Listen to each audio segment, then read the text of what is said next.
বন্ধুরা, আমি অনির্বাণ বিশ্বাস, ডেপুটি অ্যাসেসর কালেক্টর। সামনে আরআরবি এনটিপিসি এক্সাম প্রায় চলে এসেছে, তাই আমি সম্পূর্ণ মার্চ মাস থেকে মোস্ট ইম্পর্টেন্ট 20টা কারেন্ট অ্যাফেয়ার্স নিয়ে এসেছি। এটা তোমাদের খুব কাজে লাগতে পারে। প্রথম প্রশ্ন হচ্ছে, কোন দেশ গ্রহণ করেছে ভারতের জন ঔষধি স্কিম মার্চ 2025 সালে? এর সঠিক উত্তর হচ্ছে মরিশাস। ভারত সরকার চালু করেছে জন ঔষধি স্কিম, যার মাধ্যমে সাশ্রয়ী ও মানসম্মত ওষুধ সরবরাহ করা হয়। মার্চ 2025-এ মরিশাস এই প্রকল্পটি গ্রহণ করেছে। এটি ভারতের স্বাস্থ্য কূটনীতি এবং আন্তর্জাতিক সহযোগিতার একটি চমৎকার উদাহরণ। মায়ানমার ভূমিকম্প উদ্ধার তৎপরতার জন্য ভারতের মানবিক অপারেশনের নাম কি?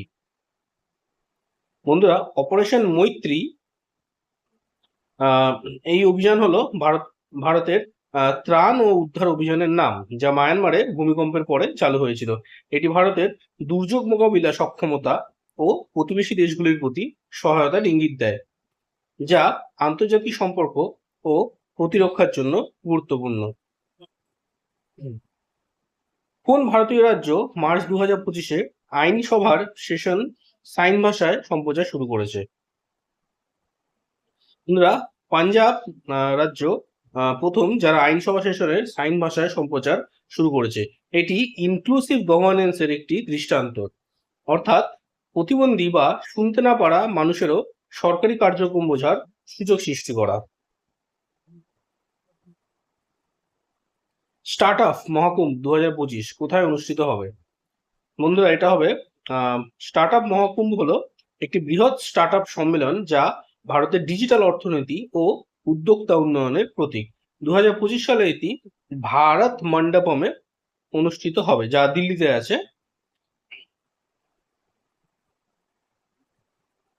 হরিয়ানা সরকার কোন এআই চ্যাটবট চালু করেছে?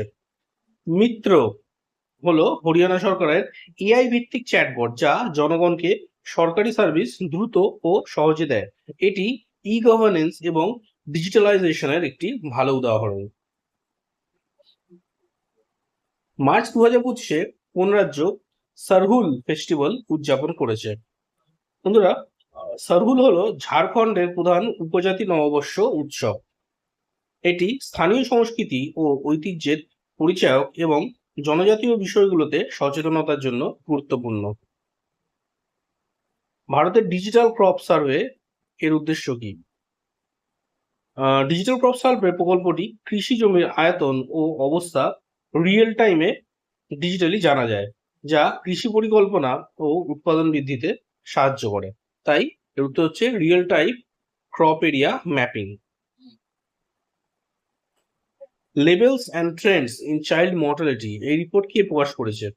এর উত্তর বন্ধুরা ইউএনআইজিএমই, অর্থাৎ United Nations inter agency group for child mortality estimation এই রিপোর্ট প্রকাশ করে থাকে। এটি শিশু মৃত্যুর হার এবং উন্নতির পরিস্থিতি বিশ্লেষণ করে। এনটিপিসি কে কোন সংস্থা 2025 সালে ওয়াটার সাস্টেইনেবিলিটি পুরস্কার দিয়েছে? বন্ধুরা, সিআইআই অর্থাৎ Confederation of Indian Industry NTPC কে জল সংরক্ষণ এবং টেকসই ব্যবস্থাপনার জন্য পুরস্কৃত করেছে। পরিবেশ সংরক্ষণ পরীক্ষায় এই ধরনের পুরস্কার গুরুত্বপূর্ণ। কোন ভারতীয় কোম্পানি হরিয়ানায় ওয়েস্ট টু চারকোল প্ল্যান্ট স্থাপন করেছে? বন্ধুরা, এনটিপিসি বিদ্যুৎ ব্যাপার নিগম বজ্র থেকে চারকোল তৈরির প্রযুক্তি নিয়ে কাজ করছে, যা পরিবেশ বান্ধব ও নবায়নযোগ্য শক্তির উন্নয়নে সহায়ক।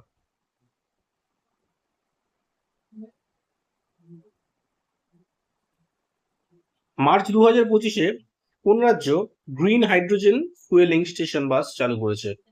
বন্ধুরা, গুজরাট রাজ্য সবুজ হাইড্রোজেন প্রযুক্তিতে এগিয়ে রয়েছে। এই বাসগুলি পলিউশন ফ্রি পরিবহন ব্যবস্থার উদাহরণ। মার্চ 2025-এ ইন্ডিয়া এবং তানজানিয়ার মাঝে সামরিক মহড়ার নাম কি? বন্ধুরা, AIKYME এটা হলো ভারত ও তানজানিয়ার যৌথ সামরিক মহড়ার নাম, যা প্রতিরক্ষা সহযোগিতা ও কৌশলগত সম্পর্ক বাড়াতে সাহায্য করে। কোন ভারতীয় যোগাযোগ উপগ্রহ মার্চ 2025-এ টেলিকম উন্নত করেছে? বন্ধুরা, GSAT 30 অপশন ডি।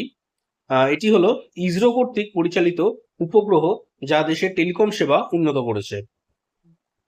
মার্চ 2025-এ ভারতের উপকূলে কোন অবৈধ মাছ ধরার পদ্ধতি রিপোর্ট করা হয়েছে? বন্ধুরা, পালস ফিশিং হলো একটি অবৈধ এবং ক্ষতিকর মাছ ধরার পদ্ধতি যা সমুদ্র জীববৈচিত্র্যের জন্য বিপজ্জনক।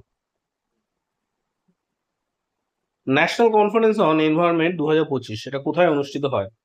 বন্ধুরা, সঠিক উত্তর হচ্ছে নিউ দিল্লি।